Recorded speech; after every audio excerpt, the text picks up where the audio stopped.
Good afternoon, Mr. Wibler, and thank you for the interview. Thank you for having me. So how did the COVID-19 pandemic affect the USAID assistance amount and structure for Georgia? So it's the pandemic has affected us pretty significantly, as I think it's affected most of the development partners here in Georgia. But I think the important thing, the first thing I would like to say is that we actually have, because of the longstanding partnerships we've had here with Georgia's government, as well as civil society and private sector, as well as because of the tremendous support of the American people, we've been able to, we think, provide a response that not only directly affects Georgians as they try to cope with and respond to the pandemic challenge right now, but also is going to help us to work with our partners in government and civil society and the private sector to get Georgia back on the pathway to self-reliance, economic growth, and this democratic path that Georgia's been on for so long. So specifically, what I can tell you is that, again, because of the generosity of the American people, we've been able to provide some emergency relief and assistance to actually help cope with the pandemic. And that assistance includes humanitarian assistance provided through the International Federation of the Red Cross, as well as their partner, the Georgian Red Cross, who have just been absolutely amazing in reaching out to the Georgian people, finding those most in need, those vulnerable people most in need, and providing important humanitarian assistance and psychosocial assistance and information to help them cope. So we are proud to support them. We also are able to help. Excuse me, can we say anything about the scale of that kind of assistance where the Red Cross was involved? How many people approximately, how many households were covered? So I think the estimate that we, in our conversations with the Red Cross, is that with our assistance, we're able to help reach, we think, hundreds of thousands of households in Georgia. Obviously, this is all happening quite quickly over the last month and a half. But I think those are the estimates that we have in terms of how U.S. assistance is reaching some households in Georgia. Okay.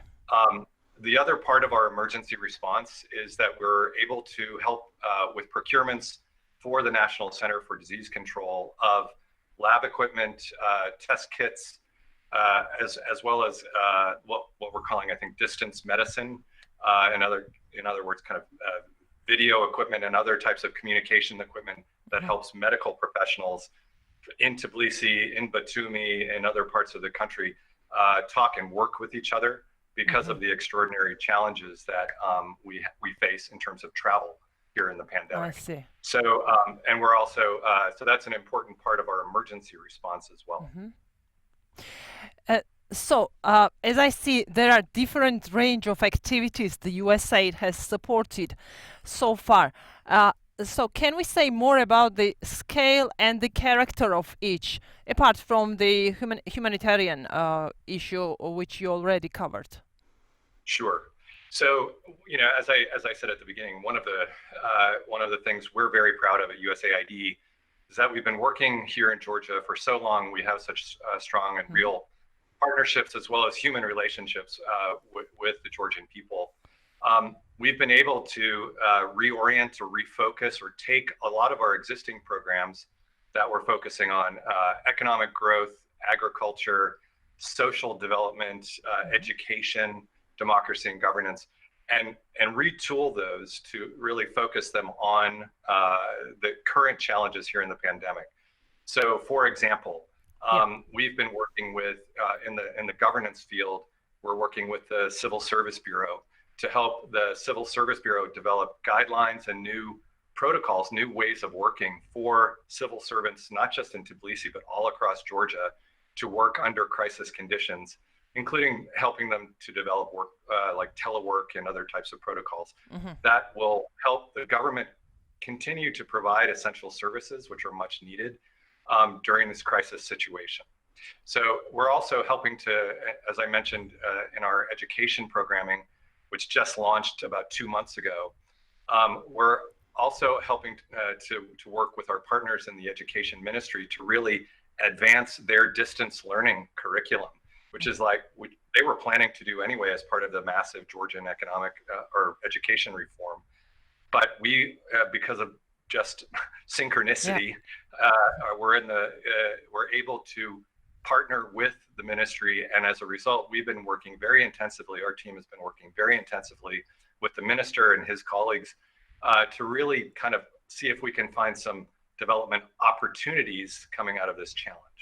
And that's been one of the themes I've been trying to ask our teams to identify and to really work on as we respond to the pandemic and then try to help Georgia come out of it, is how can we leap over some of the development barriers or obstacles that have been here in Georgia as a result of the extraordinary circumstances of the pandemic here.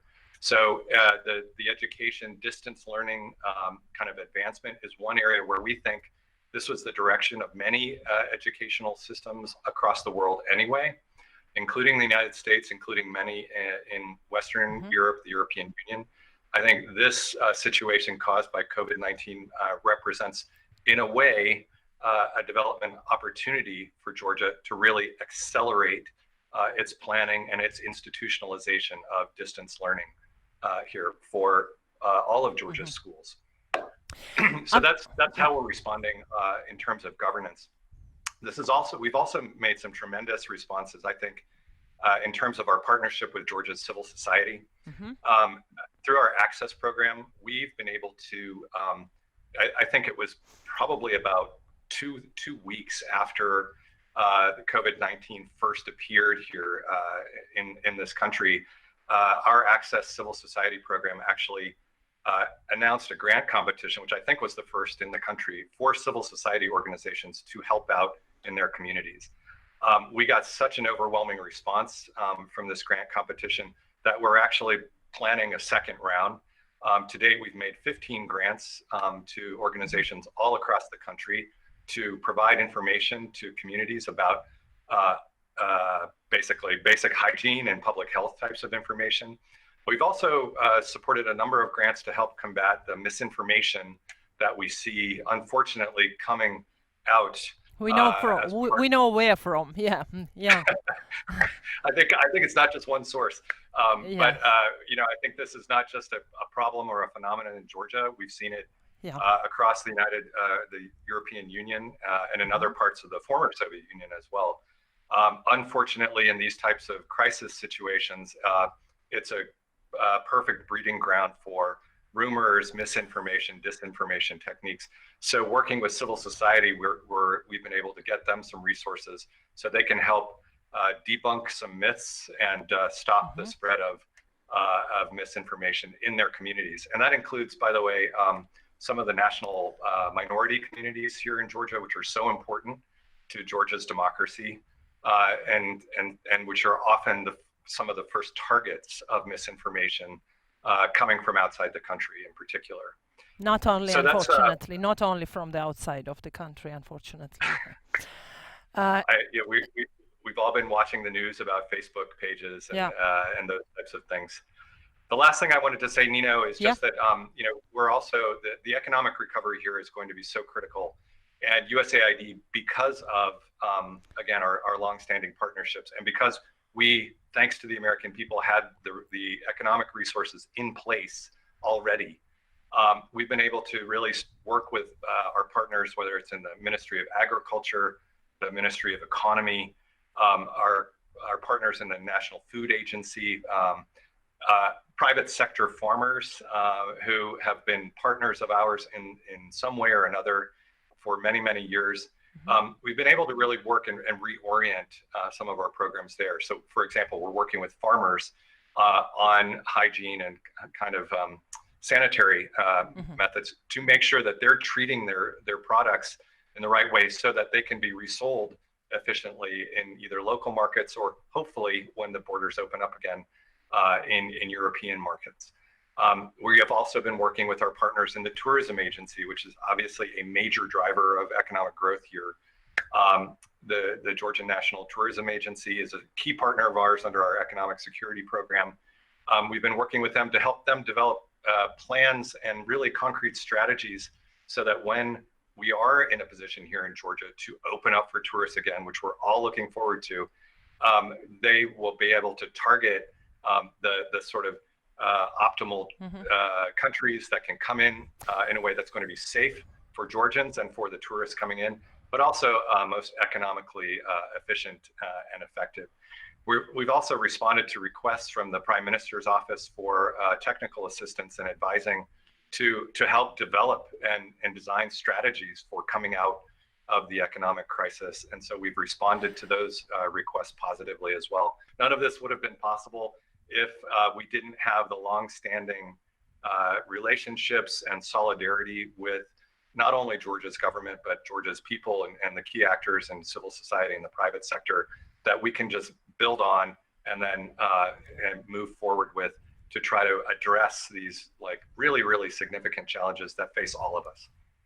So can we say that while the Georgian society listening to the presentations and plans of the Georgian government, there is a contribution of the USAID? So to make it more clear, yeah. So the specific how the priorities are identified. I mean, we've heard yesterday about the tourism, and that's a priority issue and sphere. But many of the actors in tourism sector are not very optimistic, at least about the year 2020. Yeah. So what USAID has done specifically is responded to requests from the Prime Minister's office, and particularly from his economic advisor, to provide some technical experts to advise the policymakers in the background. And I think there's a number of such advisors funded from different international development partners of Georgia as well. So I'm not saying that USAID developed the strategy that Prime Minister Gaharia and others have developed and announced. But what we have done is provided technical expertise and responded directly to our partners' requests for assistance by providing this technical advising. Okay, thank you for making this more detailed. So the USAID provided software to rule of law institutions. Which institutions are those, and how would people in Georgia experience this support? At what extent would it help the transparency of the judicial processes, which went online partially during this pandemic, and there is a real challenge of transparency of those? There is a real challenge, and I think it's one that we're seeing, across the globe. It's not just in Georgia. So the specifics, we've provided some software to the Bar Association as well as to the Legal Aid Service, which, as you probably know, have been longstanding partners of USAID as well as of many other development partners here in Georgia. So, and the whole idea there was that we wanted to, in this, very, very unusual situation where movement is limited and contact is limited. Yeah. We wanted to make sure that those services and the Bar Association could continue to provide some sort of support to its members. Not obviously 100% like it was before COVID-19, but so they could actually provide some solutions and some support to those who need it most. And obviously, the Legal Aid Service provides assistance in Georgia to some of Georgia's most vulnerable people who can't afford a lot of legal protection or to hire their own defense lawyers. And the Bar Association, obviously, is just a critical institution for the country as a whole. So those are the two examples that I would give you. Okay. I'm not sure if we mentioned about the whole amount that was dedicated by the U.S. government to this first-hand needs in Georgia because of pandemic. $1.7 million. 1.7 million is the amount of what we're calling emergency assistance that's been provided over the last month or month and a half, again through the generosity of the American people. So that's new. That's in addition to the very substantial USAID assistance that is ongoing every year, thanks to the generous appropriation from Congress and the support of the administration. So, which is running approximately about $72 million per year for our economic growth programs, our social development programs, and our governance initiatives. So, again, what I like to say to my colleagues here and also to our Georgian partners is the amount of money is important. What's much more important is how fast we're able to respond, how effectively are we responding to real needs from Georgia's people, from Georgia's government, and how we are trying to continue and let's say sustain the bigger objectives that the United States has here in Georgia, which are to help Georgia move closer towards Europe and European institutions, to consolidate its democracy, and to build a prosperous economy that really is much more inclusive so that all Georgians can benefit from the growth, while obviously making Georgia a secure ally. So that I think to me is the more important question rather than how much. It's about what are we trying to achieve, and how is USAID helping to try to get us to those goals. Sure, of course. And I should mention that Western partners were very fast in responding to the needs of Georgian people, supporting vulnerable parts of Georgian population. Yeah, that's a reality. As for the issue you now mentioned, and which is of course the most important, democracy and coming elections in Georgia. Yeah. So Yes. COVID pandemic has changed the processes a lot, slowed them down, made the political dialogue more complicated to be fulfilled. How does the USAID consider the strengthening elections and political processes being supported while pandemic is still present? And we don't know how long will it last. Yeah. It's a great question. And it's obviously it's just a critical question, and it's one that our entire embassy is working on, and not just USAID. Sure. From the leadership of the ambassador on down. Of course, yeah. So what I can tell you is that, and one of the most impressive things that I've found, and I haven't mentioned yet, is that I think our Georgian partners have demonstrated during this crisis that they've been able to respond to the specific challenges of COVID-19, but some of these other issues that are longer term and not directly related, like, for example, the upcoming parliamentary elections, have been effective, but they haven't stopped working on them. So, for example, our teams have been working with our colleagues from the embassy, and also notably with our European Union friends, with the speaker and his electoral reform working group, to provide our advice and our suggestions and best expert advice on the key reforms needed to meet the OSCE recommendations, really the broader international recommendations that have been made to Georgia's authorities, so that the 2020 parliamentary elections can be held at a very high standard, which is the standard that Georgia and Georgians deserve. So we've been working and providing advice there, and that work hasn't stopped. In fact, we've been going back and forth, and we just, I think last night, got, excuse me, the most recent recommendations from a USAID-funded world expert that we're going to be sharing with Speaker Talakvadze and the rest of the group very, very soon, in the hopes that he can continue to show the excellent partnership that we've seen to date as we've worked through the various areas for reform. So I think that's one example of how the Georgian side has really proven they can address the pandemic, but also kind of keep the eye on the ball, as we say, to work on other issues as well. Another example is we, before the COVID-19 issue hit us all, we had made an agreement to help the Central Election Commission improve its cybersecurity with, again, some equipment and some really important technical assistance and training. That assistance is ongoing. We had a launch ceremony done virtually about 3 weeks ago with Tamara Zvania from the CEC and the local company that's importing this really sophisticated cyber equipment that's going to help keep the integrity of the election as high as possible and helped also to try to deter any attempts from outside to interfere with the election. So I've been really, really impressed with the Georgian side's ability to keep moving forward in those areas while grappling with COVID-19. How important do you consider, you mentioned the role of the US ambassador, also of the European Union partners in the political dialogue.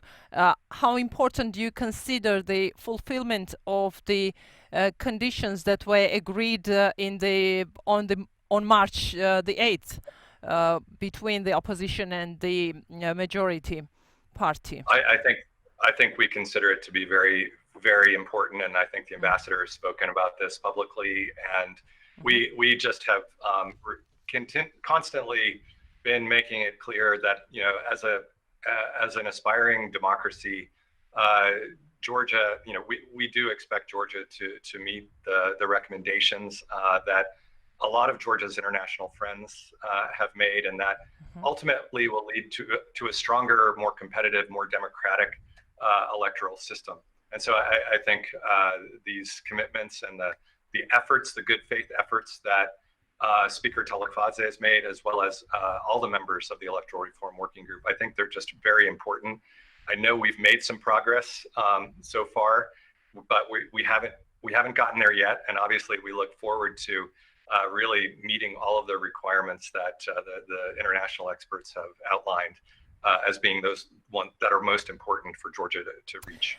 One of the issues the opposition is complaining is the part of the agreement which concerned the cases politically, how to say,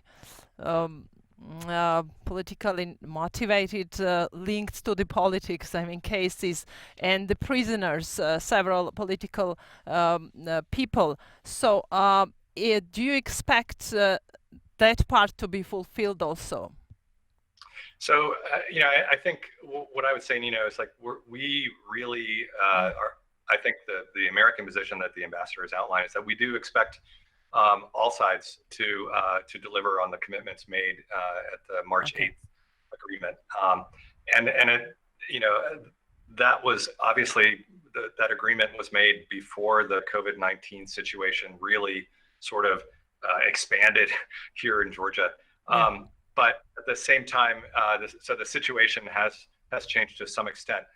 But at the same time, those commitments were important then, and I think they're important now. And so I think that's the expectation, that all of the commitments that were made by all sides are observed.